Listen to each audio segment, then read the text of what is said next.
They are teachers showing our children the... See, this is the thing that was making the rounds. A news story that says teacher forced 10-year-olds to watch Kirk murder video again and again. Right away, that should make your alarm bells all go off in unison. It's an INFOWARS article, you guys. This is the article. She cropped out the INFOWARS. Why'd she do that? Why would you crop out INFOWARS? This to me feels like, okay, I feel like we can just say, well, I don't think she's being genuine in this video. It seems that she is grifting. That's what this feels like. This is different. It's never been like this before. It's never been this much. It's never been this brazen. Really? I guess we're just inventing an alternative reality here. It's never been this way before? Really? If some rando on TikTok is using dehumanizing language about, or extreme language about Charlie Kirk, you should literally explode with rage when you listen to Donald Trump and his rhetoric about Democratic voters, not just politicians. On September 10th, Charlie Kirk was giving a talk at Utah Valley University, and out of nowhere, he was shot dead, live, in front of a bunch of college kids, in front of his wife and his 2 children. And I don't think that is not true. Just first 12 seconds of the video. That's just not true. Pretty sure people just made that up on the internet, and it isn't true. It's not confirmed that Charlie Kirk's wife and their children were present on stage or immediately next to him when he was shot. There's no credible sources that have established that they witnessed the shooting themselves. I think that's just a hard no, because if they were there, that would have come up in some context. I think Kirk's wife would have said something directly referencing that in the speech that she gave online a couple days after the shooting. She hosted Charlie Kirk's podcast and read a speech. I think she would have said so. We would have heard that this was the case in the speeches that were given at the memorial. And so I think it's just a hard no, like that they were there. I think the country university, and out of nowhere, he was shot dead, live, in front of a bunch of college kids, in front of his wife and his 2 children. And I don't think the country is ever going to be the same. Not only because of this horrific tragedy, but because of everything that followed. The dark, disturbing realization that we may not be on the same page as our coworkers, classmates, friends, neighbors, doctors. Come on, you guys. Really? This was your day? This was when you realized this? You didn't realize this several years prior to this? How did you not know that this is the situation? I mean, it is the heart of the problem in this country in terms of the division, the hyperpolarization, normalization of political violence. The core of that problem, the very foundation of those problems, is the fact that we live essentially in totally different universes. You have, if I'm talking to someone who's a MAGA enthusiast, I'm having a conversation with somebody that has a totally different interpretation of reality. We have a totally different set of facts that we accept as facts. That has been obvious for years. For years. I will concede that in the period after Kirk's murder, this problem was exacerbated, and I would argue more kind of visible. It was more apparent in the aftermath of Kirk's murder. But as someone like she, who is plugged into politics as much as she is, and to be honest with you, I don't even know how plugged into politics she is. Like, I'm not sure how much news she actually consumes every day, because she just says so many things that are just blatantly wrong. I don't know. To me, I'm a bit incredulous at the idea of like, this was my wake up moment. This was the first time I realized that the country was so divided. Really? Okay. When it comes to the issue of murder, I was crashing out on Twitter a few days ago, just stream of consciousness posting about it with run-on sentences and everything. 4 days later, I have a clearer head, but I still feel the exact same way. So we are going to talk about what happened, we're going to talk about the aftermath, and then we're going to get a little personal, because frankly, I don't see the country the same anymore, and I know a lot of you feel the exact same way. So we're going to talk about it after we talk about everything else. Charlie Kirk was not a healthcare CEO. He was not a powerful politician. And let me be 100% clear, I'm not saying this to say that it's okay when those people are murdered. My point is that those are positions of power that most people cannot relate to. Like, the average person is just so far removed from that world. But I think what happened to Charlie is hitting differently because, like I said on Twitter, he was just a f***ing guy. He was a podcaster. He was a guy who talked about politics. He was a guy who had conservative beliefs. Not everyone knows a billionaire CEO or a powerful politician, but they do know somebody with conservative beliefs. They know somebody who holds some or many of Charlie Kirk's opinions. Because despite what people in their little bubble believe, his core ideology and what he believed is the same shit like your conservative boomer uncle on Facebook posts. You can only disagree with this if you are unfamiliar with Charlie Kirk or you are unfamiliar with the many different branches and different ideologies of the right wing. Now, don't get me wrong, Charlie Kirk had many bad takes over the years. Like, for example, the two most popular quotes I see people posting are the one where he advocated for stoning gays and black women are too stupid to be pilots. But guess what? Both those things, the two most popular quotes people are posting to justify this guy being murdered, are out of context. But idiots like Stephen King ran with it, then Kirk's point with the quote, I mean, she's right about the quote about stoning people to death. Kirk's point in that was he was referencing Leviticus in the Bible. He was responding to somebody who referenced Leviticus to say, actually, according to the Bible, you know, MAGA is a hypocrite on this thing, or what, I don't remember the specific context.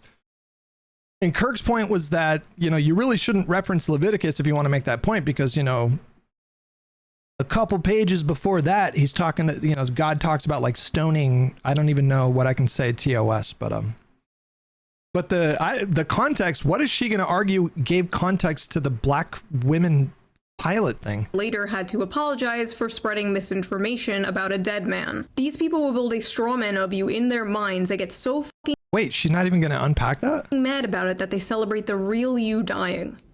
Horrifying. But more important— Wait, hold on. What was the context for the black pilot thing? What is she talking about? I really can't imagine what kind of context would make that better. And that's why I think this United story and the DEI story hits so hard, because we've all been in the back of a plane when the turbulence hits, or when you're flying through a storm and you're like, I'm so glad I saw the guy with the right stuff and the square jaw get into the cockpit before we took off, and I feel better now thinking about that. No, I mean, like, you want to go thought crime? Like, I'm sorry, if I see a black pilot, I'm going to be like, boy, I hope he's qualified. Well, that's the— you wouldn't have done that. You wouldn't have done that before. That's not an immediate— No, you wouldn't have done that before. That's not who I am. That's not what I believe. It is the reality the left has created. And is she arguing that the further context was about it being specifically a reference to DEI policy? Why did she say that was out of context? Like, I don't think that context makes it better. Hold on. Black pilot, I'm going to be like, boy, I hope he's qualified. Well, that's the— you wouldn't have done that. You wouldn't have done that before. That's not an immediate— No, you wouldn't have done that before. That's not who I am. That's not what I believe. That's not what I believe. But what it does is it makes— So he adds a qualifier of like, the left made me this way. That's essentially what he's saying, right? Like, it was left-wing policies that made me, you know, question if a black pilot is qualified. Is that the context that she thinks makes it better? It's a worse version of ourselves, Megan. That's the whole point of what I was saying. Hutch, if she was qualified, wait, what point are you trying to make? I don't think the context makes this better. I don't think it makes it better. Is that I now look at everything through a— Yes, because it does make it better. I don't think it makes it better, bro. I don't think you get to just say like, well, it's the left that introduced DEI policies. They made me question. It's such a dumb premise to begin with. This whole idea of like, you know, affirmative action policies or DEI policies have made it so that more qualified white people have been overlooked in favor of less qualified black people. This is an incredibly flawed way to look at these policies. Because why would your first assumption not be that there's a large pool of eminently qualified black people to fill these positions. Why wouldn't that be your first thought instead of jumping to this assumption that you've passed up a more qualified white person? I remember this when Joe Biden made his Supreme Court nomination with Ketanji Brown Jackson. He committed to appointing a black woman to serve on the Supreme Court because to my knowledge, she's the first black woman that served on the Supreme Court, right? And people back then were like, oh, affirmative action, a more qualified white person got passed up for this. It's like, why would you not assume that there's not like hundreds or thousands of super qualified black women to serve on that bench? Black pilot, I'm going to be like, boy, I hope he's qualified. Well, that's the you wouldn't have done that. You wouldn't have done that before. That's not an immediate. No, you wouldn't have done that before. That's not who I am. That's not what I believe. That's not what I believe. But what it does is it makes us worse versions of ourselves, Megan. That's the whole point of what I was saying, is that I now look at everything through a hyper-racialized diversity quota lens because of their massive insistence to try to hit these ridiculous racial hiring quotas. Of course, I believe anybody of any skin color can become a qualified pilot. That has never been my contention. I mean, it's silly. It's bigoted to think otherwise, right? To me, I don't know. Maybe for some people it makes the quote not as bad. For me, no. For me, I'm sorry. This is just, it's something that people try to do a lot where, you know, it was actually the left's fault that I feel like racist thoughts sometimes. You know, you put that in, you incepted the racism into my mind with DEI policies. I'm sorry. I don't buy that. No, I think people that have that kind of reaction are probably more predisposed or inclined towards racist thoughts to begin with. But even if everything was in, and it's not just the pilot comment, there's other comments as well that make you kind of furl your brow a bit when it comes to Charlie Kirk's attitude towards like black Americans. It's not that comment is not in a fucking vacuum. He said plenty of things that were basically like on its face, just fully racist. In context, who cares? Oh, he said this. Oh, he said this. I don't care. There are many things he said that I disagree with. There are many things he said that I think are bad. Who cares? It is just a fact that nothing he said warranted his life being taken away. This is America. We have freedom of speech here. Unless you criticize a certain country, but for the most part, we have freedom of speech here. So after detaining not just one wrong guy, but two wrong... Is she doing Zog posting now too? Is she like a Zog person as well? I mean, that would be the least surprising thing to learn about Shoe0nHead, is that she's a Zogger. Guys, the FBI finally got the shooter, only because his own father turned him in. I guess they were just too fucking busy not releasing the Epstein files to catch a political assassin. It was this ass demon, Tyler Robinson, 22 years old, another irony-poisoned Reddit shooter who wrote a bunch of memes on the bullets, including "Hey fascist catch" and... Isn't she like the queen of nihilistic irony? Isn't she their Daenerys Targaryen? That's like her whole brand is leaning into kind of ironic nihilism, you know? Notices bulges. She's the queen of centrist ignorance. I don't think she appeals to centrists. I think she explicitly, at this point in her career, I think she explicitly appeals to right wingers. Capital OWO. What's the... Is she even relevant? Yeah. Are you kidding me? She gets crazy views, man. She's living the good life. Notices bulges. Capital OWO. What's this question mark? I fucking hate it here. A lot of people were saying that the shooter was a groiper, which is a far-right fan of the streamer Nick Fuentes, and I have no idea where that came from. I'm gonna be so honest, I have seen no actual proof of this. And it doesn't make sense because someone further right than Charlie Kirk wouldn't call Charlie Kirk a fascist, and they wouldn't say... Would groipers call... No, I don't think they would use that term. He was hateful. I mean, people were speculating. I saw some people on the feed, or some people that I follow, unfortunately, and I lost a little bit of respect for them, some people that I follow definitely leaned into, oh no, yeah, this is definitely a griper. Like after more information was released, and I was watching them on my feed like, what? Like, how are you so confidently coming to that conclusion? Proof is that the shooter once dressed up like the Slav squat meme from 2012.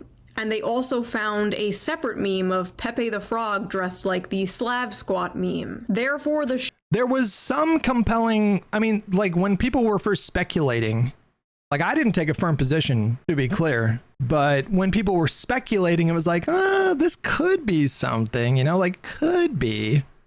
But there was really no excuse for accusing the guy of being a griper after they released the information that they did. Shooter is a groiper. That is like seeing a photo of the shooter dressed like a clown and then seeing this image of Pepe the Frog dressed like a clown and then being like groiper confirmed. What is the connection? The shooter didn't even post the Pepe image. Like, where did the Pepe even come from? Just a bunch of liberal boomers not understanding memes. The other thing I saw was the shooter had Republican parents and therefore the shooter must be Republican, which is just funny because we all see what these people say about their Republican parents every Thanksgiving. But I guess we'll see. It's September 14th when I am recording this, so maybe more things will come out. Editor shoot. I mean, it's just statistics that most people inherit their parents' politics.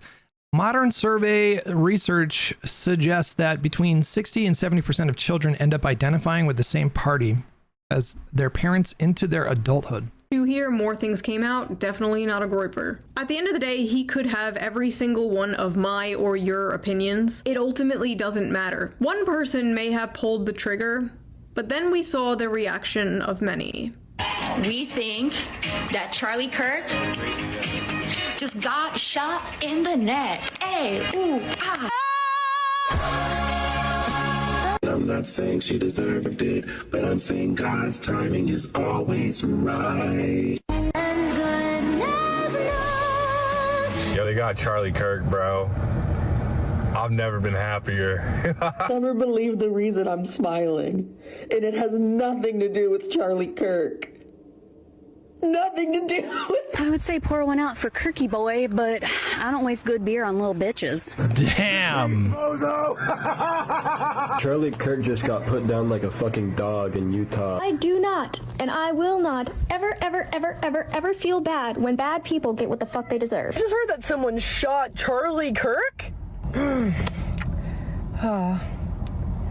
Thoughts and prayers. Oh no, someone shot Charlie Kirk. Look, I don't know who needs to hear this today, but that's how you pick up a woman. Homie dead. Fuck your homie dead. Fuck your homie dead. She got arrested. We got Charlie and that. We got Charlie and that. Heard someone got shot today. I had a tummy ache this morning. Stay alive out there. The sympathy for Charlie Kirk is weird. You don't have to like violence, but I'm confused as to how you thought the revolution was going to be magically bloodless. I've been saying we need to bring back political assassinations. I don't feel bad, and I don't think that everyone deserves the right to free speech. I think some people should be afraid to express their opinion in public. I didn't like what he said, and I didn't like his opinions. And can we just pause for a second? The first observation I have to make about this compilation of videos is that a good majority of them seem to be quite young. When I say young, I mean like around like 25, give or take a few years. I don't think the humor was, let me try to be careful about what I'm saying here. I think if you are, if you're using examples of provocative responses posted on social media platforms by young people, if you're using that to extrapolate a larger trend and then slap a massive generalization on the left or the left wing in this country, I think you already had an agenda at that point. You're just exposing the fact that you very clearly have an agenda.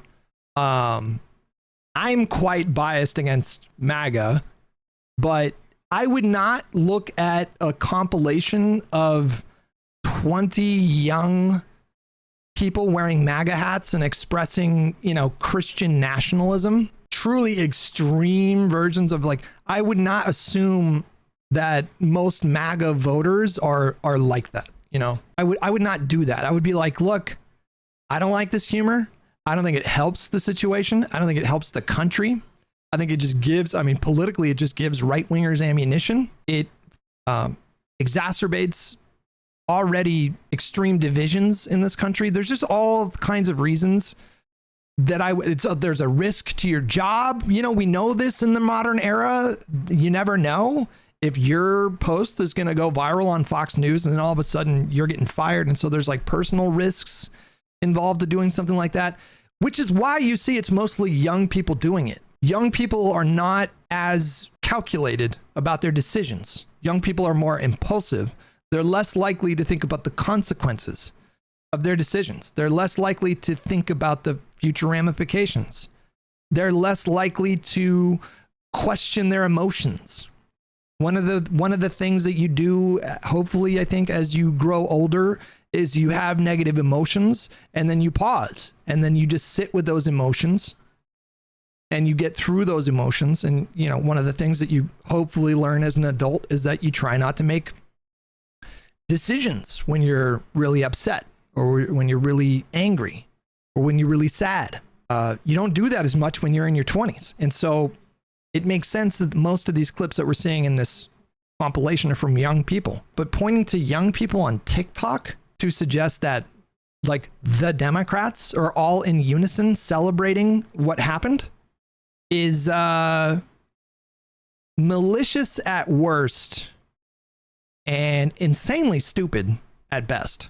Like that's the best that we could come up with to justify doing. It's just really stupid. You'd have to be pretty dumb if you legitimately thought that this kind of reaction is representative of everyone in the country. You can call it bad humor, but is it? Those aren't jokes. It's a celebration. I think you're splitting hairs. You can wrap a celebration in a joke, you know. Why can't it be both? It is. It's kind of both, right? Like they're cracking jokes in celebration of someone's murder. I also think that we should, like, you should endeavor to understand why people do the things that they do. You're coming up short if all you're doing is making condemnations and labeling it, you know, evil. I think you're just being kind of lazy. I think it's a little bit harder to pause and try to reflect on why people had this reaction, which again, I will reiterate, I didn't find these jokes funny. I didn't think anything about the situation was funny. That's just my perspective. I was just really sad. I was just really fucking sad for like a few days. I was still fucking sad about it. Yesterday, I was so fucking sad. Yesterday, I was so sad that I couldn't even fucking summon the energy to fire up the stream. And then the podcast yesterday, I just felt like so off the whole podcast. I just was so distracted. It just caught up to me, I think. After a couple weeks, it just really fucking caught up to me. And I was just in a really negative place. But you know what I didn't do? I didn't like process my feelings on social media, which is another thing that I think you're more likely to do when you're young. Like when you're young, a lot of people they'll experience something that produces a negative emotion within themselves. And then they go right to social media to like talk about it and process it. And, you know, there were a few people in this compilation that I think that appeared to be in their 30s or 40s, maybe, yeah. I don't know if we saw anybody in their 50s. I don't think those people have a good excuse. I don't think they're setting a good example for young people. I think that's really bad behavior. If you're in your 20s, I don't love the behavior, but it's more understandable. Do you know what I mean? It's not that they're not responsible for their decision to post this kind of stuff. You know, if you're 25 years old, you're a grown up, but you tend to be a lot more impulsive at that age. And I think young people these days are I'm not basing this off of anything, to be honest with you. I know that like, I feel like a lot of young people are stunted right now. I feel like COVID definitely impaired a lot of young people. And we're seeing lasting impacts from the COVID kind of like not being in school for a year. And I think it really impacted a lot of young people. And but I'm not basing I don't know. Maybe I shouldn't even say that. I really don't even. Maybe my generation was stunted too. I was stunted. Yeah, to be clear, I was stunted for a really long time. I felt very, very stunted. Yeah. It wasn't until my sister passed that I felt like I grew up. It was going through that and just how that impacted me. And now, like now I definitely feel like a grown up, which is nice, to be honest. It's nice in a lot of ways. It's nice. Like the insecurities of youth are not there as much, you know. I don't really make a big effort to. I'm not concerned about impressing people in the way that I used to.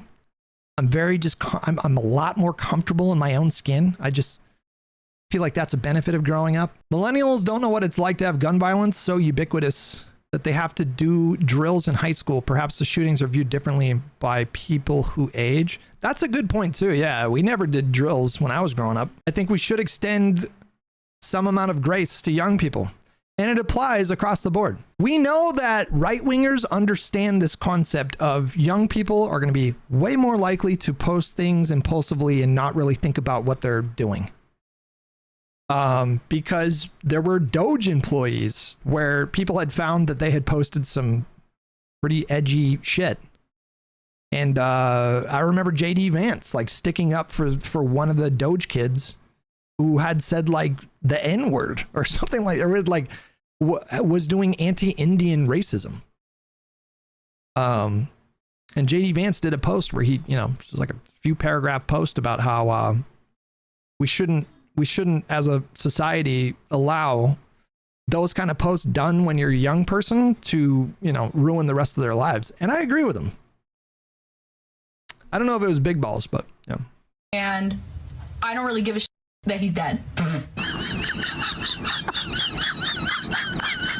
The best part of this whole goddamn thing is that he is not martyr material, so his death will mean nothing. It will activate no one. It will impact few. This is just the height of bubble speak. This is what a social media bubble looks like. It's just great. There are a lot of people that are like... There's a lot of that going around these days, by the way. I mean, just there's so much bubble speak.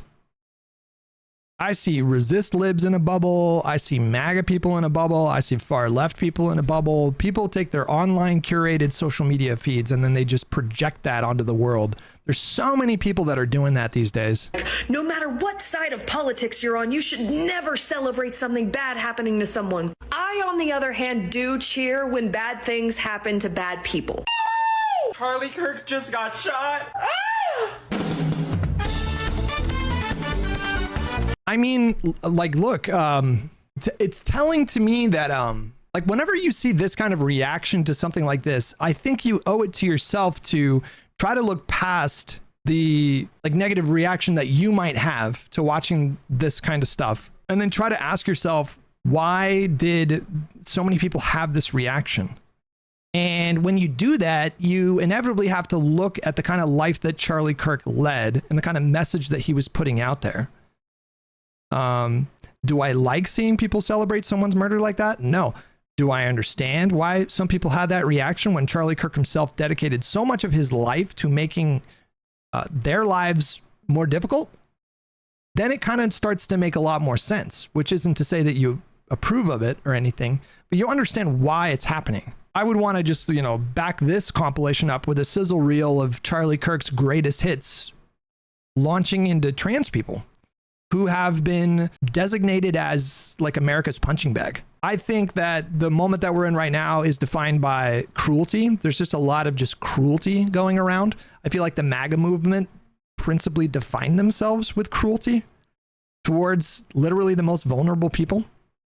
Trans people are just way more likely to suffer violence, sexual violence, be inclined to self-harm, all that stuff. And I think it directly links to the fact that their mere existence has become so stigmatized that people just openly, you know, say the most awful things that come to their minds about these people, who are just people trying to live a life of authenticity.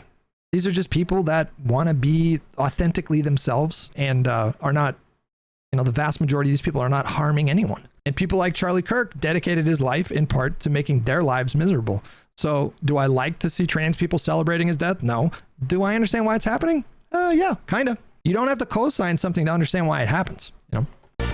I saw the video before they even put out the confirmation. There was no chance that he made it through that.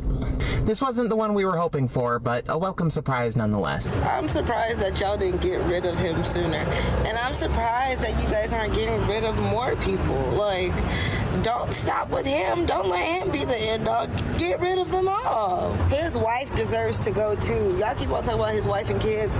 They need to go too because they're carrying on that mentality and that lineage. Like, get rid of the whole family. I'm so sorry. Why did you guys stop with him? There were Yeah, I mean, there's a reason why she ended on that one. That's pretty egregiously bad. thousands of videos like that. Some of these people posting with their full names and faces, with hundreds and thousands of likes. Thousands of tweets celebrating it with 500,000 likes. And it's important to remember that all of those likes are a real person. Millions of people in this country apparently believe the acceptable response to speech they don't like is murder. This wasn't just a bunch of fringe blue hair SJWs or whatever. They were teachers. What if you believe that affirmation is harmful for dysphoric people, that it is not just helpful, but actively harmful as treatment? At that point, it's just willful ignorance. I don't really have a lot of sympathy for people that feel that way about gender affirming care, because it's not based on anything empirical. In fact, it's based on the opposite of what we understand empirically about treatment for gender dysphoria. We have a wealth of knowledge and data and studies and science that spans decades that paint a very clear picture about treating gender dysphoria. The jury's out, like we know, like we know that gender affirming care is massively helpful for people's mental health. It's not like all the problems go away, but we know that it is effective at reducing the tendency to self-harm, particularly in conjunction with community and family support. Those people who are fortunate enough to live in a community and have a family that support them experience the best results in terms of reducing negative symptoms. We just know that, like, very, very firmly. So if somebody believes that affirmation is harmful for dysphoric people, the only way that they could have come to that conclusion is if they went to sources that are biased in a way that confirms their own like gut feeling. Like, a lot of people are just like, it's just common sense. Boys are boys, girls are girls. This is just common sense. They just frame it like that. How many times have we heard that? This is just common sense. I mean, think about it. It's ridiculous. That's not somebody who went out of their way to educate themselves on what the science actually tells us, like what the data actually tells us. So I don't think it's a great excuse, personally. Professors, doctors, HR workers, healthcare workers, nurses, pediatricians, people who work with kids, people's classmates, roommates. They are teachers showing our children the... See, this is the thing that was making the rounds. She cites a news story that says teacher forced 10-year-olds to watch Kirk murder video again and again. Like, right away, that should make your alarm bells all go off in unison. Like, that doesn't seem right. Like, that doesn't seem right. Like, that, how could I even imagine something like that happening? And the source is, the author of this article is Raw Egg Nationalist. And I think it's an INFOWARS article, you guys. This is the article. She cropped out the INFOWARS. Why'd she do that? This is what's in her video. That's the site on INFOWARS. Why would you crop out INFOWARS? That's crazy. Why would you cite INFOWARS? First of all, why would you cite INFOWARS? Second of all, why would you crop the headline out? This to me feels like, okay, I feel like we can just say, well, she's just being, I don't think she's being genuine in this video. It doesn't seem likely to me. It seems that she is grifting. That's what this feels like. She knew enough to crop out INFOWARS, because of course it's fucking ridiculous to cite INFOWARS. And then when you go to, actually the headline says teacher forced 10-year-olds to blah, blah, blah, blah, blah. And then the opening sentence of the article says the Toronto School Board is investigating an allegation that an elementary school teacher forced his class of 10-year-olds to watch footage of Charlie Kirk's murder repeatedly. This is not, I mean, the headline does not convey that this is like an allegation that's being investigated. It's very just unambiguously saying this is something that happened. Do we have any more information on this? This to me is so impossible to believe that something like this would have happened. There's not a lot of great reporting on this, guys. You'll be surprised to know.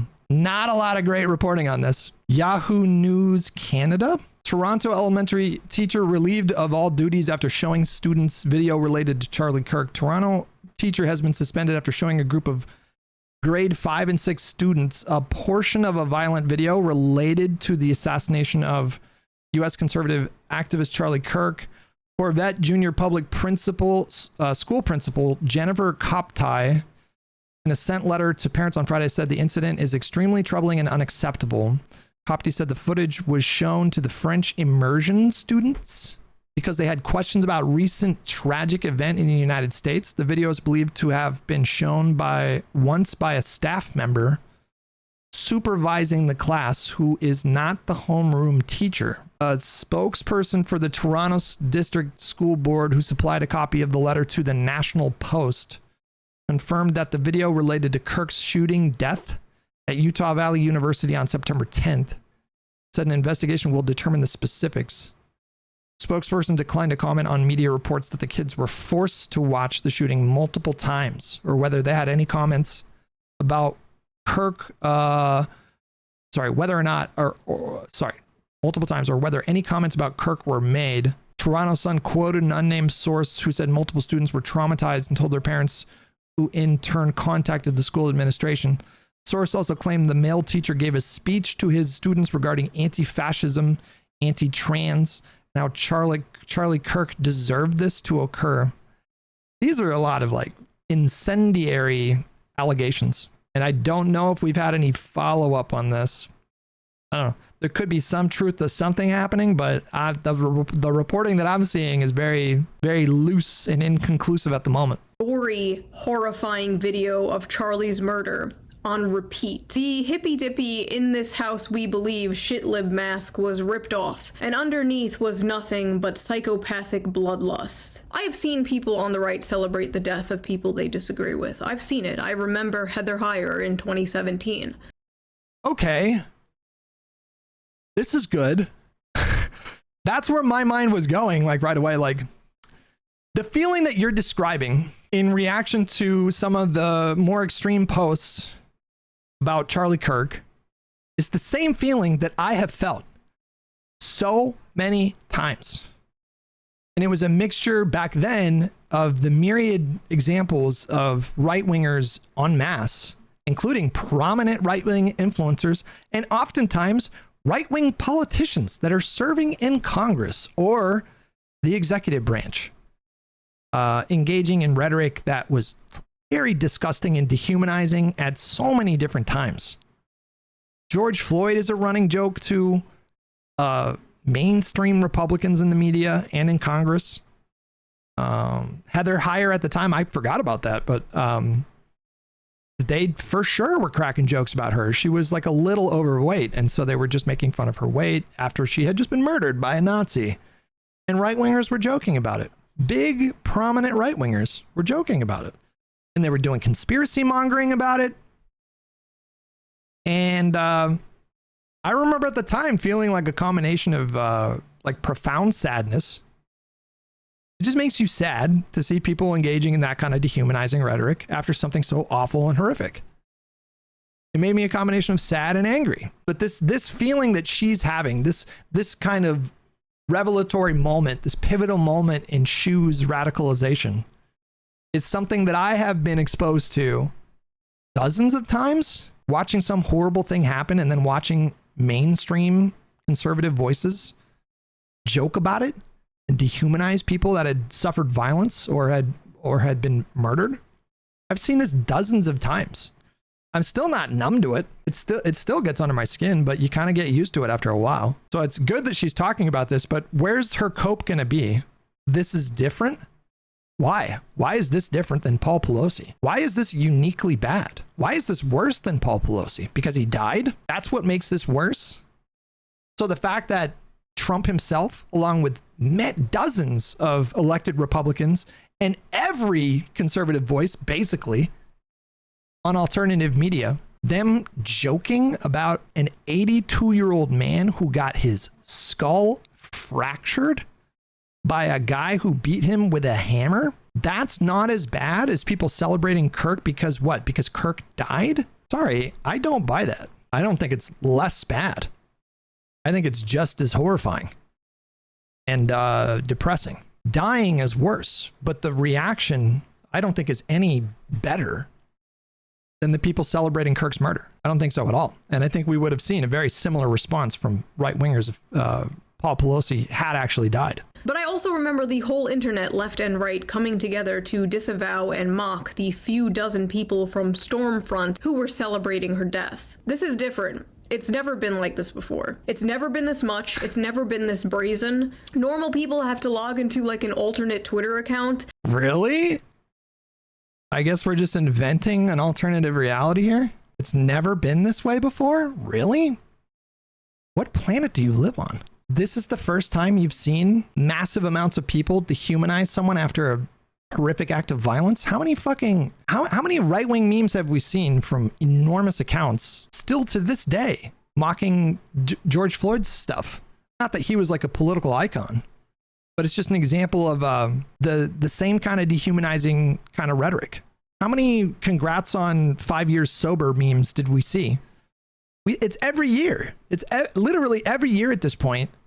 It's now become a right-wing pastime to meme about George Floyd having a sobriety birthday on the day that he was killed. Not just like young, kind of edgy right-wing accounts on TikTok. I'm saying prominent conservative voices making jokes about this stuff.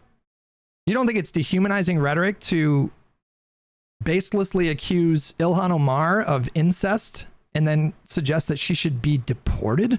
You don't think it was dehumanizing rhetoric when people like Charlie Kirk were literally calling for Joe Biden to be fucking executed?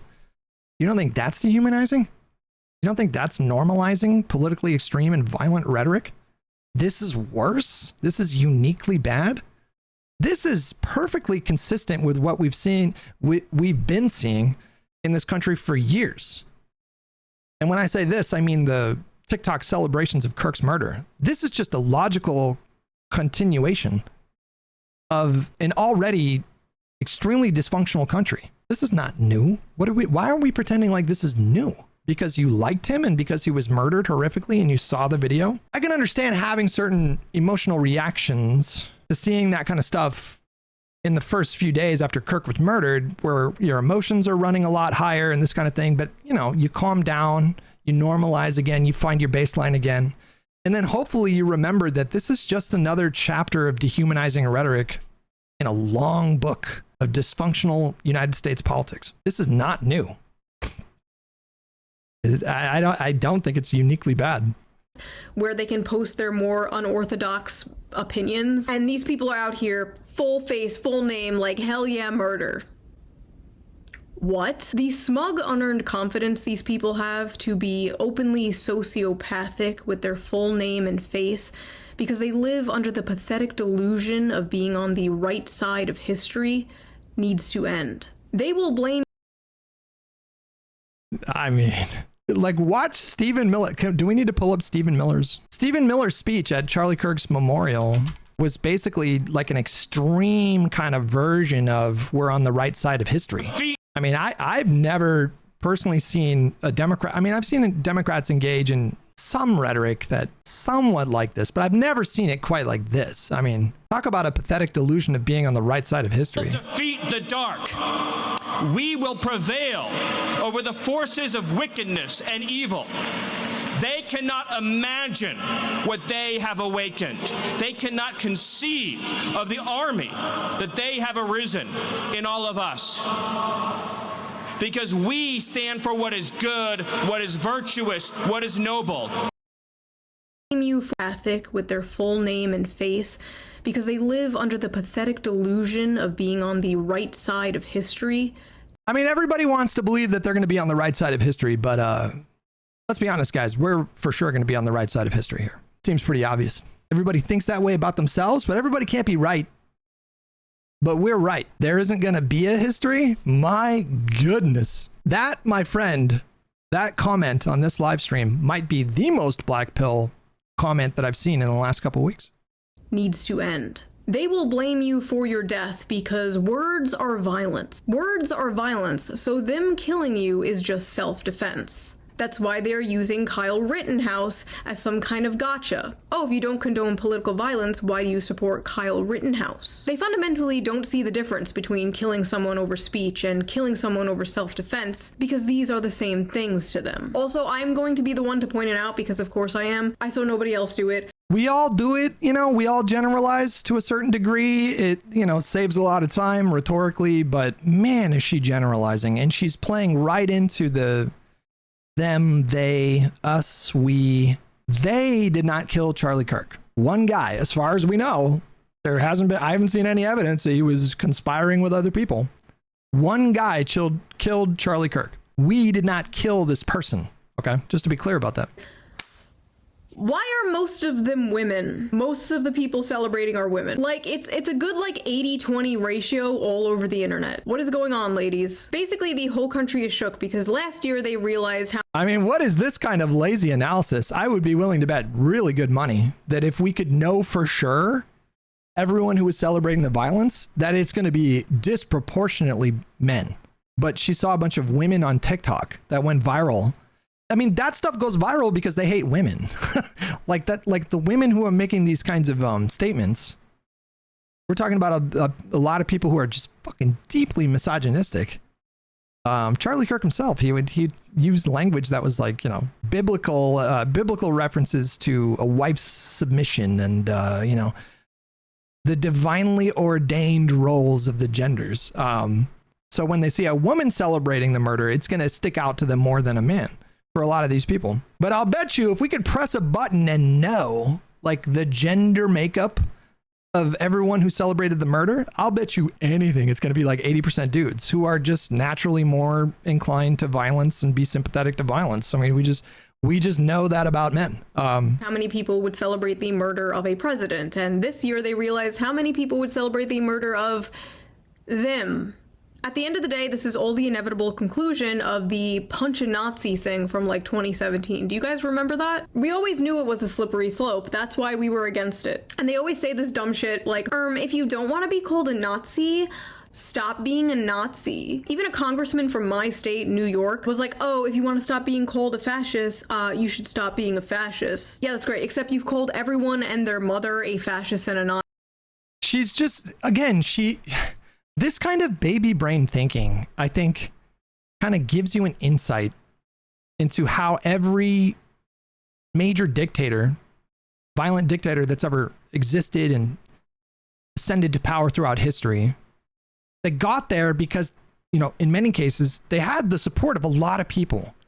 And they all did this, especially fascists. They all did this otherizing.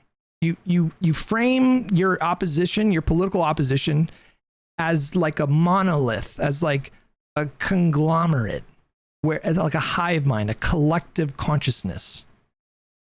You project this concept of other and them onto this group, and they all do the.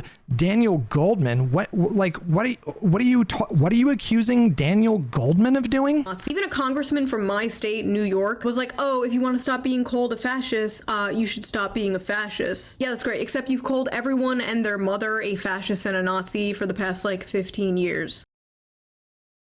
Rep Goldman did this? Can I see your receipts on this? I'm going to look really stupid if she pulls up some receipts here. Is she going to do that? And I see a lot of Nope, she just skips right past it. She sees a bunch of people on TikTok calling literally, and I agree, like some people use the word fascist way too liberally. They're mostly young.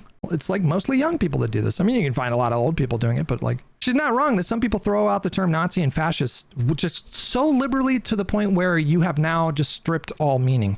But we can and we should, and we would be justified in discussing how this moment right now could be indicative of a much darker future. And the way we do that is we compare it to previous governments and leaders and tendencies We're not going to stop having a conversation about Donald Trump's fascistic tendencies just because Charlie Kirk was murdered.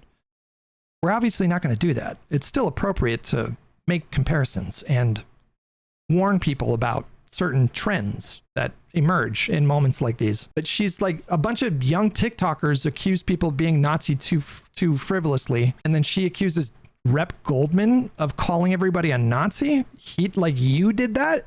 What do you talk? Like, what do you mean? Progressives in my audience, like, Shoe, you're not like Charlie Kirk.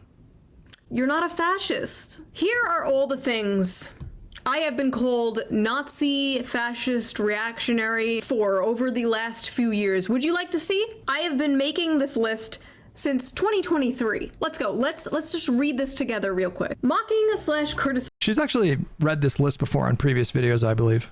Pop feminism. Believing adults can do whatever they want. Being pro-free speech. Being liberal. Talking to people I disagree with. Being friends with people I disagree with. Following people on Twitter I disagree with. Supporting Bernie Sanders. That one came from the right. Being registered independent. Criticizing Joe Biden. Criticizing the Democratic Party. Not being attracted to feminine men. Not hating men in general. Criticizing Canada's MAID program. Not taking the COVID vaccine. Criticizing the FBI. Criticizing the CIA. Believing the CIA killed JFK. I mean, basically everybody that covers politics could compile a list like this. Like, if you cover politics online, you're going to attract extreme people in your replies who are going to accuse you of some of the craziest shit that you can imagine.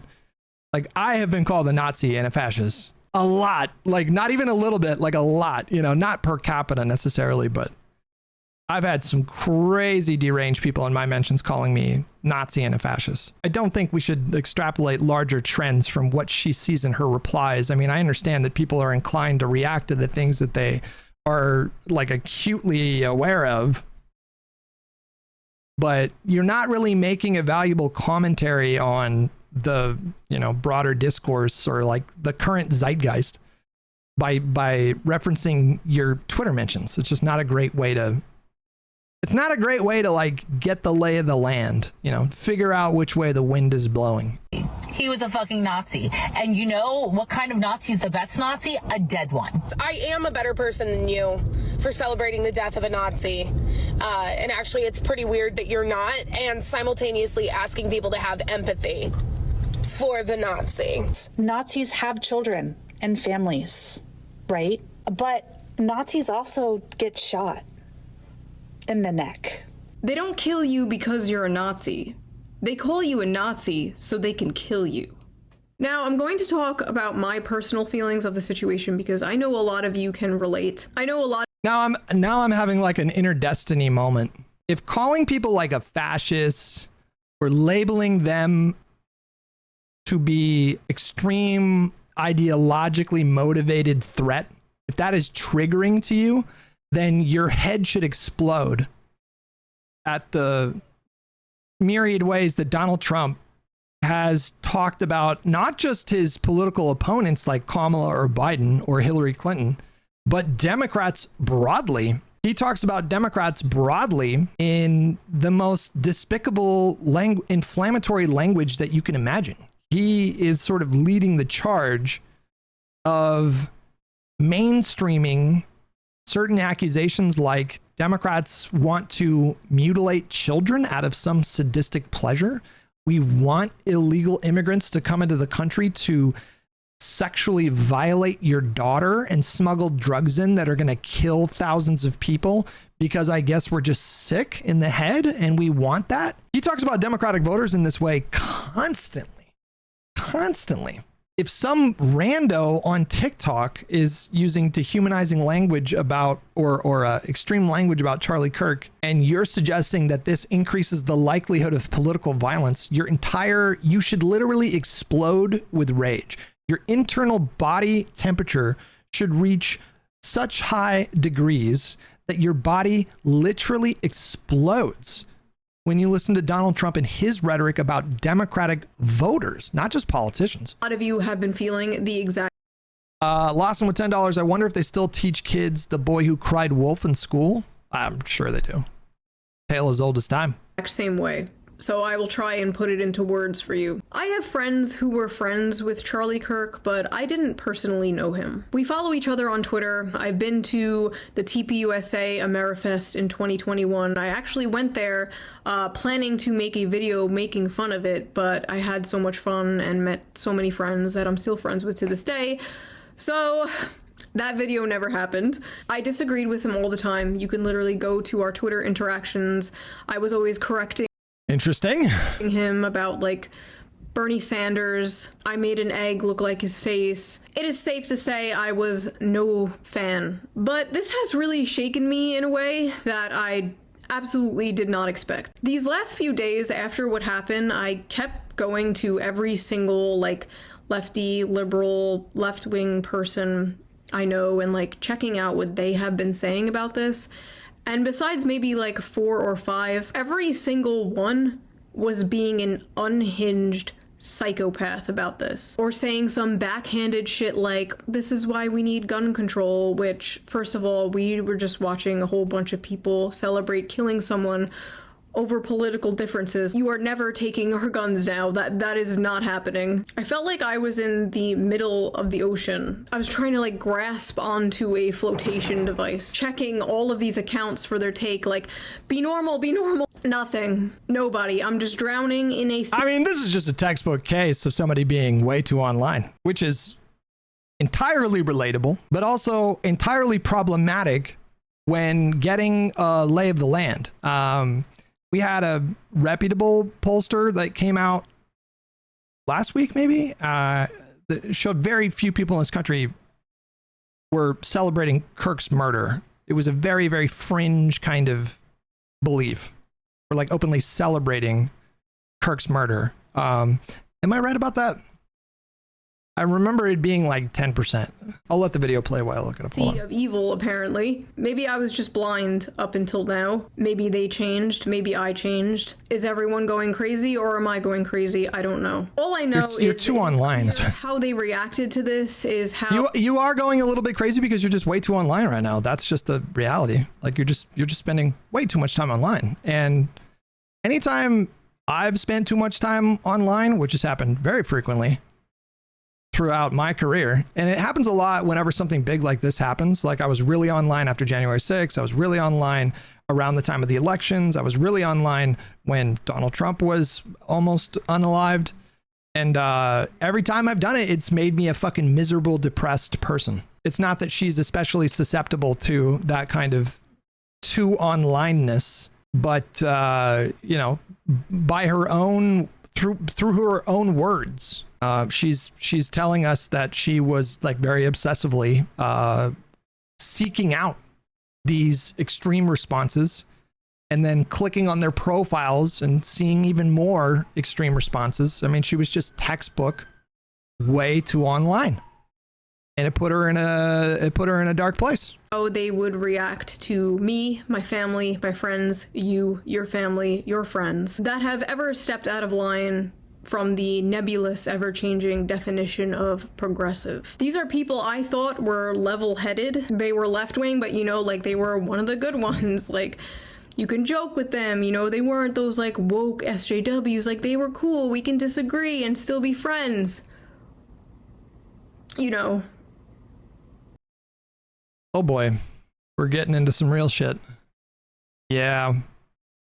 To be honest with you, I sympathize for her a little bit right now. Yeah, you were way too online, and it fucked you up. She looked into the abyss, and the abyss looked back at her.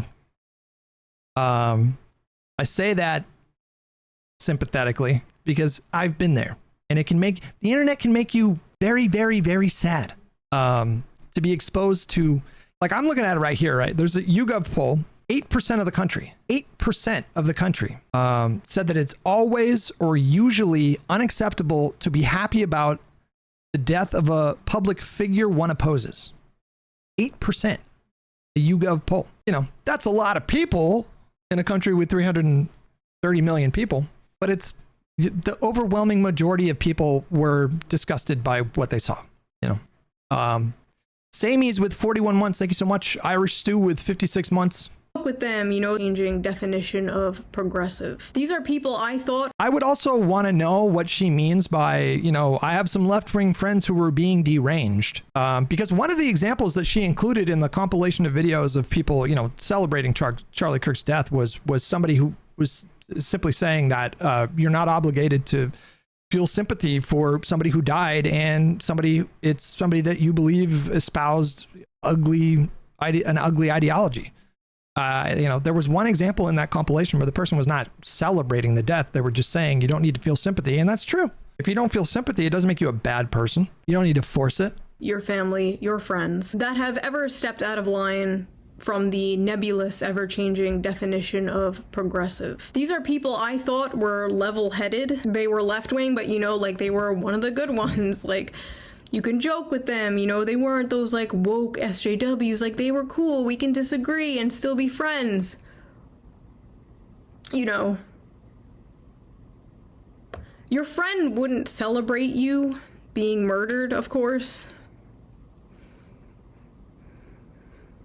But if they would celebrate an exact clone of you that wasn't you, that had all the same opinions, or some of the opinions that you have, if they would celebrate that clone being murdered, they're not your friend. I'm friends with people who are... I mean, that's a bit of a logic leap. Bad company with $2. No way you just ate up that fake emotion. I mean, I don't think she's being fake. To be clear, I feel like my bullshit detector is pretty decent. I don't think she's being fake. I think she's experiencing genuine emotions right now. I just think she's way too online. I think that's what's happening. She saw a bunch of people celebrating Kirk's murder, and then she personalized it, she internalized it, and she felt that hatred as if it was directed at her. And that made her feel angry. But I think she did it to herself by being way too fucking online. Mountain Drew with the tier 1 membership. Thank you. Zagruby with 6 months. Thank you. I don't think she's being fake. I think those are real tears welling up in her eyeballs. I think that you know, this is a bit of a self-inflicted wound, but no, I think she's being very genuine here. Are friends with Charlie, and I see how they are completely broken about this. Seeing them like this, and then at the same time my other friends posting shit like, rip bozo. It's just sick. It's just sick shit. Personally, I would rather live in a world full of Charlie Kirks who would sit down and debate than a world full of people who agree with me but would murder people who don't.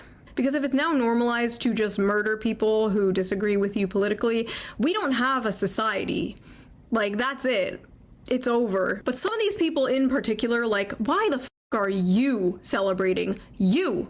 They think you're a f***ing Nazi too. They'll make a nice compilation of all the hot takes you've had over the years and spread it around. You think they don't know that? Wait, hang on a second. How are you not connecting the dots? That maybe the reason why people had the reaction that they did is because they fully believe that people like Charlie Kirk feel that way about them. In their minds, they're like matching the energy.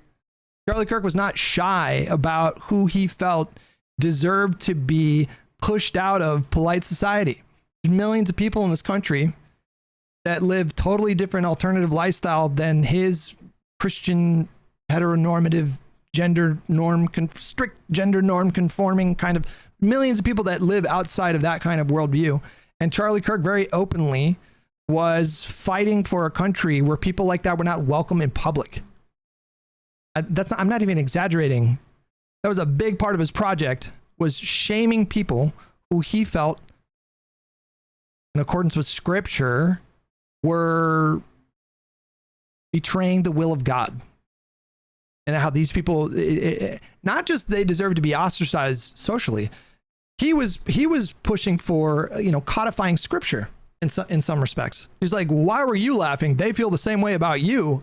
Well, if you know that, if you're aware of that, then how come this video isn't about a more holistic kind of lamenting of the breakdown of social cohesion in this country? Why are you exclusively focusing on people who celebrated Kirk's murder when you directly reference the fact that there's a massive amount of right-wingers in this country that every fucking day dehumanize people that are not even political opposition. They dehumanize people who they believe don't belong in society, like around kids and in public. If you're aware of that tension, if you're aware of that attitude, why is this video being framed as though like we're crossing a new threshold? No, we're not. We're just not, you know? This is not new. We're not breaking new ground here. To justify your murder. That's crazy to me that she's acknowledging that. Can we just watch this part again? Who would sit down and debate, than a world full of people who agree with me but would murder people who don't. Because if it's now normalized to just murder people who disagree with you politically, we don't have a society. Like, that's it. It's over. But she's not wrong about that, and that's one of the reasons why I was upset seeing some of the responses to Kirk's murder. It upset me because it's like, this is just not sustainable. I know, you know, this is just not sustainable. We're just going to be this combustion engine. We're going to be this volatile mixture of accelerating agents, just waiting for a fucking match to light this explosion. That's what it feels like. She's not wrong to point that out, but it's a bit silly to frame this as though this is like a uniquely left-wing problem, which is exactly what she's doing here. And it's all a bit silly. But some of these people in particular, like, why the f are you celebrating? You. They think you're a f***ing Nazi too. They'll make a nice compilation of all the hot takes you've had over the years and spread it around to justify your murder. You don't get it, do you? We are all Charlie Kirk. I have been doing this for 11 years. I don't even, what is the logic? I don't get it. You're saying there's a ton of people on the right wing that think, you know, like trans people are Nazis, literally now, because there was some reporting recently about the administration. There was some reporting like the administration or maybe the FBI is thinking about categorizing trans ideology as violent extremism. On Thursday evening, is it Ken Klippenstein? Independent journalist Ken Klippenstein reported that the FBI is developing tools to identify transgender suspects and classify them as nihilistic violent extremists. Within hours, mind you, a trans person did not murder Charlie Kirk. There's no evidence so far that any trans person had anything to do with Charlie Kirk being killed. And yet they're using his murder to crack down on trans ideology. Within hours, the oversight project at the Heritage Foundation, the same outfit driving Project 2025's blueprint now being implemented inside the federal government, released a 4-page memo urging the Bureau to go even further. Its proposal formally designate all transgender activism as trans ideology inspired violent extremism, a new category of domestic terror threat.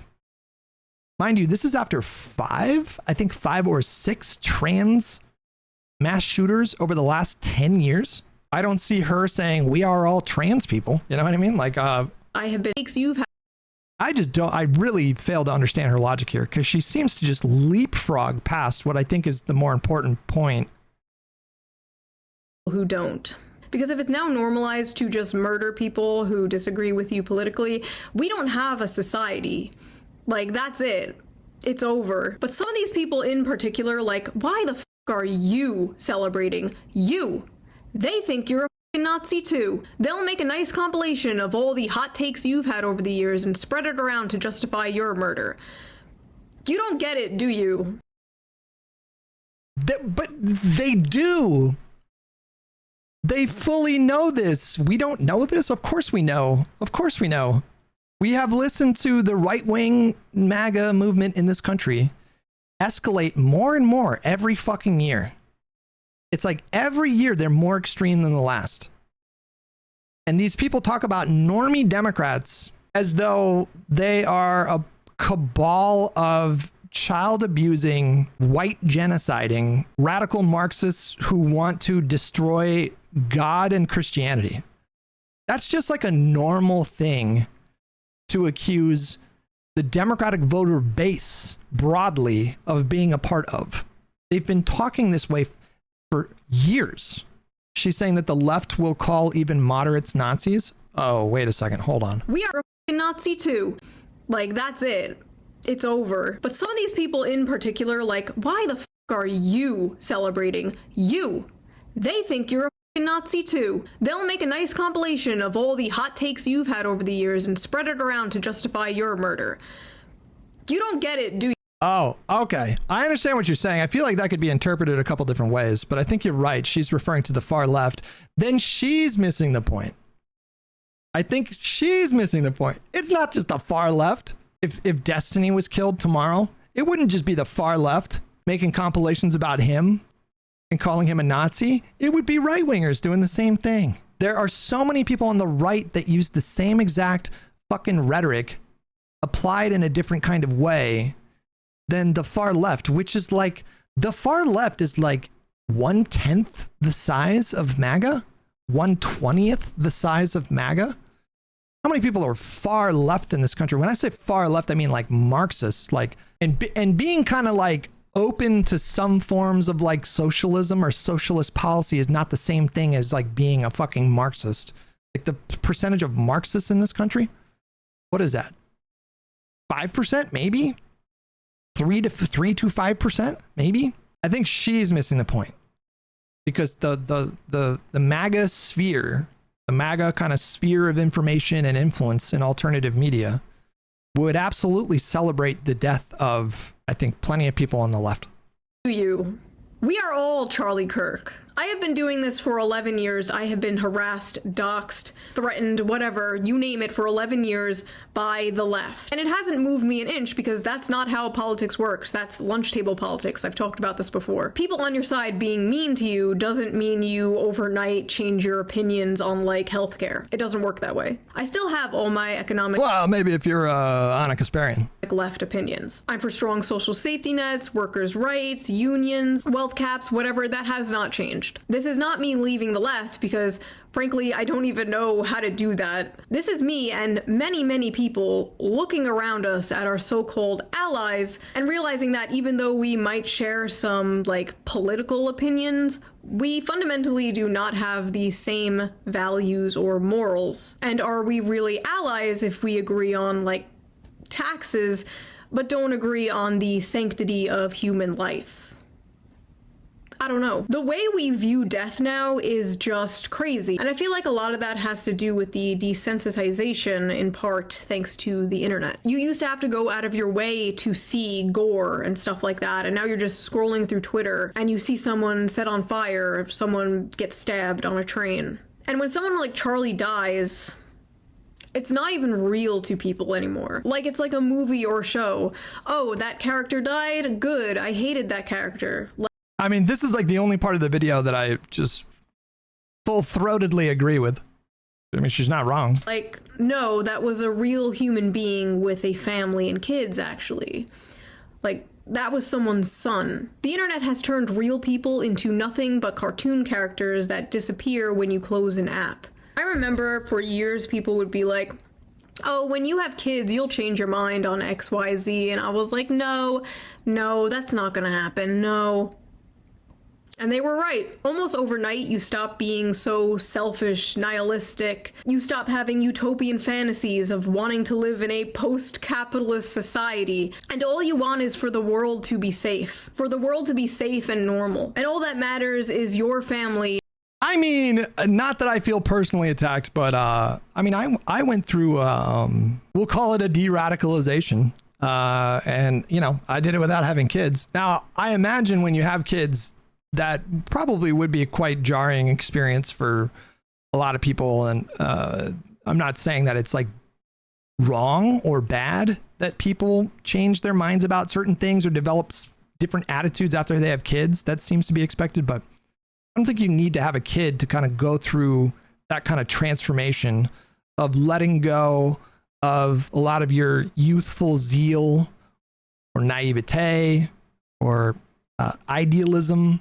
Like, I'm definitely much less idealistic in my 40s than I was back in my 20s.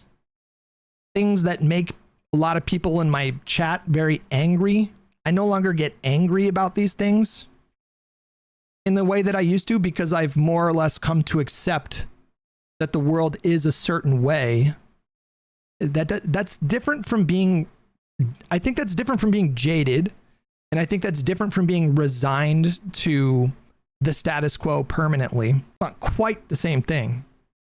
But to me, if, you know, just to tie this to politics or whatever, if a moderate candidate advances past the primary in a particular contest, I don't really get hung up on that stuff anymore. Accepting that injustice happens, to a certain extent, yeah, that is a part of life. I don't know if you do you call that being jaded? I don't know if that's being jaded or if it's being, like, to me, it's like a spiritual principle. Acceptance is a really important principle, and I didn't fully understand that when I was a kid. And that is what drove my politics, really, was an abject lack of acceptance about things in the world that I had no power to change. That made me kind of permanently angry. I was just angry all the time, thinking about all the things that shouldn't be the way that they were in accordance to my principles at the time. I just obsessed about it. Obsessed about the war in Iraq. I obsessed about the Bush administration. I obsessed about the cultural kind of backlash to 9/11. It was like a big part of my formative years, was witnessing the country's reaction to and my community's reaction to 9/11, and like how I felt like after that happened, it showed a lot of ugliness. Like people like to frame the post 9/11. I've seen a video of Rogan talking about how everything was so different after 9/11, and I think he was comparing it to the pandemic, or like early on in the pandemic. But I think that's a fiction, because I think like the real story of the post 9/11 era in the country was how people became very tribal and irrational and ugly. There was a ugliness to the post 9/11 era. And I just remember I was alive at the time. I was a witness to it. I was just obsessed with things that were just totally outside of my ability to influence. And I think that hopefully goes away when you get older, because you find that when you accept things, this is me getting on my soapbox a little bit, teaching the youngins about life. You find that when you accept things, when you start to distinguish between the things that you can change and influence and the things that you have no power over, the more you can cultivate that knowledge, that wisdom in your own life, the happier you will be. The more that you can practice acceptance, the happier you will be in the long run. I fucking promise you that. And your community, and then your country, and then the world, you know? But we can't save the world, you can't. But you can save the people around you. You can't say to these people who are celebrating this and justifying this, you can't say, what if that was your dad or your brother getting killed for their opinions, because they've already cut those people off. They've already cut those people off out of their life. I mean, we are just massively generalizing at this point, you guys.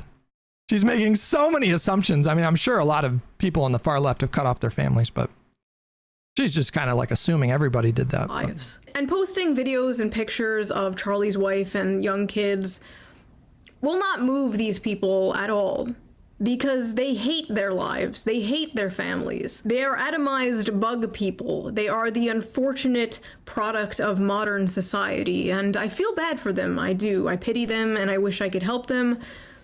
But I have bugman fatigue. And for the people who will come at me in a blind rage with a list of all of Charlie Kirk's like biggest hits to convince me that I should hate him and should not mourn him, if you thought what Charlie Kirk said is wrong, you could have debated him. He was one of the few people left willing to do that, and now he's gone. Charlie was a fan of free speech. What are we even... There are so many people that are openly willing to debate there are millions of people that get online every day just itching to debate politics with people. Why are we like, look, why are we retconning Charlie Kirk? Like, I can accept some hyperbole in rhetoric is acceptable, but the proposition that he was one of the only people that were willing to like sit down and have conversation, there's a whole creative industry across alternative media. There's like a whole genre of alternative media now that didn't really exist in the same way 10 years ago. And it's all centered in political debate. It happens every day, all the time. Why are we pretending like Charlie Kirk was this massive outlier because he went to colleges and debated kids? There are so many people that are out there every day debating politics with other people. And she's also doing the whole like you took him from us when he was one of the only people that were engaging in things that like thousands of content creators and their communities do every fucking day. Should not mourn him. Age with a list of all of Charlie Kirk's like biggest hits to convince me that I should hate him and should not mourn him. If you thought what Charlie Kirk said is wrong, you could have debated him. He was one of the few people left willing to do that, and now he's gone. Charlie was a fan of free speech, but I'm worried whoever comes after Charlie won't be. Like, even from a political standpoint, not even a personal human standpoint, why are you celebrating like the most popular college Gen Z political pundit dying? Like, why? I mean, there was a survey that came out last week that showed that 70% of US college students did not have a favorable opinion of Charlie Kirk. He was massively unpopular. I'm not sure if that's what she meant. Why you not even a personal human standpoint, why are you celebrating like the most popular college Gen Z political pundit dying? Like, why are you celebrating him becoming a martyr? Say goodbye to that young male vote. All the liberal Joe Rogans in the world are not fixing this. I just hope for the sake of this country that political violence does not become normalized, does not become a thing. I really don't want to. Now I'm for sure having like a destiny moment. The spirit of destiny courses through my veins right now. How if I go through her library of videos, has she made a single video on Donald Trump's unhinged, deranged, violent rhetoric? Has she made a single video talking about that? How do you have a conversation about the normalization of politically violent rhetoric, or rather violent political rhetoric? How do you have a conversation about that and what it is doing to us as a country without talking about Donald Trump first and foremost? Why do random TikTokers matter than the president? Donald Trump just shortly after Kirk's murder was saying that he doesn't care about right-wing extremism. He said it's not a problem and that the right-wing extremists are mad for a good reason. He just straight up said, like, right-wing extremists, and I think it was even in the context of violence. I could be wrong. It was I think it was a Fox and Friend interview. I want to see that happen. I don't want to see retaliation. I don't want to see us fall into a civil war. I don't know. This has all been extremely blackpilling. I think I'm going to take a break from politics. I don't know. I'm a YouTuber. Like, I'm not a political pundit, right? I'm not. My goal here, my purpose here is to entertain, is to make people laugh. That is what I'm going to do. That is what I will continue to do. The news cycle will move on. The world will move on. Charlie Kirk's kids won't move on. His daughter won't move on. His daughter does not have a dad anymore. And that fucking sucks. That fucking sucks. I don't know what else to say. I love you guys. Thank you for listening to my crash out. If you're new here, my videos usually are not like this. They're actually nothing like this. They have music in the back. You know, I have mixed emotions about this Shoe0nHead video. I'm of a couple different minds watching that bit. I mean, honestly, that last bit that she just did close the video with, that very relatable, to be honest with you. I felt like the last couple weeks were very blackpilling, and it just reached a head yesterday. I just woke up. I was in a shitty mood. That's a bit of a reductive way to put it. Like, I was just there was like a general kind of malaise yesterday. Today, thankfully, I feel better. But yesterday, I feel like it all just kind of caught up to me. I was way too online. The last couple weeks. And I spent the weekend like not as online, which was nice. I went and hung out with people in a backyard and then met their family.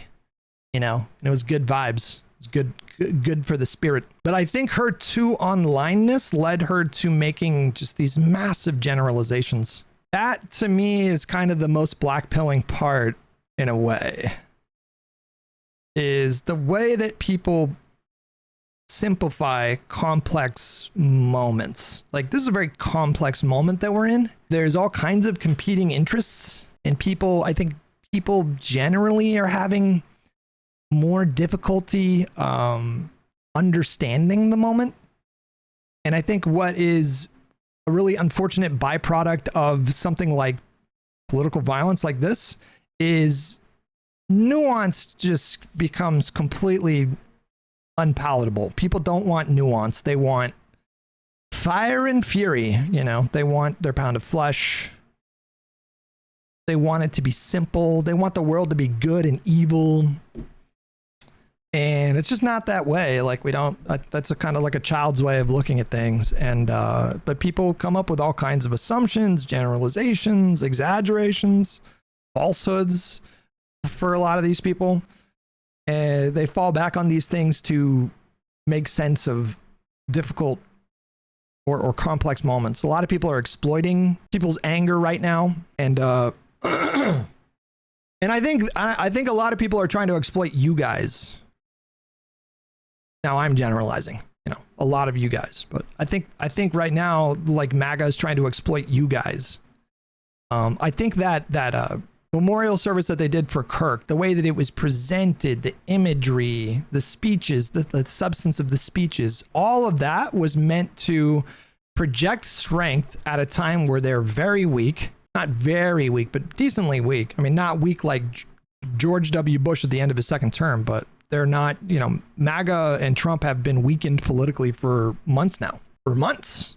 That they've been weakening more and more, and they've been cratering support with a lot of the demographics that swung towards Trump in November.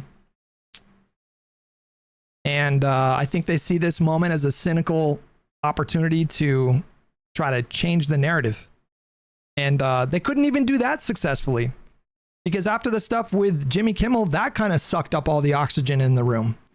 And it reminded everybody, oh yeah, you know, we're all still alive. And Donald Trump is still acting in ways that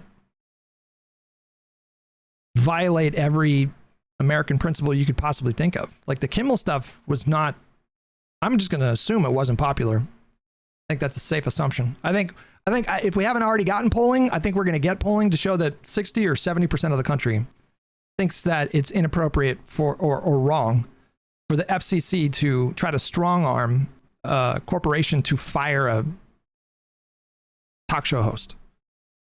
But that memorial, guys, that they did that for a couple reasons. They did that to galvanize support in a time where they've been feeling a bit down. Like, defending Donald Trump in the last few months has not been easy. He's made it very difficult. And on top of all that, they're fucking up the economy, which is just that's the most important thing for any presidential administration. Administrations live or die by the economy. It's a tale as old as time. It is the most important thing to think about or to be on top of when you're president. And he fucked up the economy. And so people don't have as much patience with him as they would if he had, you know, if their paychecks were bigger and their paychecks were going further. And so the memorial was about, like, come on, guys, fucking pull yourself up. Now's our moment. We got to seize this moment. But it was also trying to project strength and scare the shit out of you guys. That was the point of Stephen Miller's speech. It was a twofold thing. Whip up the base, scare the shit out of the opposition. They were trying to make you feel apathetic. They were trying to make you feel like their rise to total government dominance is inevitable. That was the point of the Stephen Miller speech. He wants you to think there's nothing that's going to stop them. But the reality is they're not, the party's not doing great. The Republican Party right now, they're not doing great. So don't let them be successful. Look at the bigger picture. What do we know about, like, the Trump administration right now and how people view them?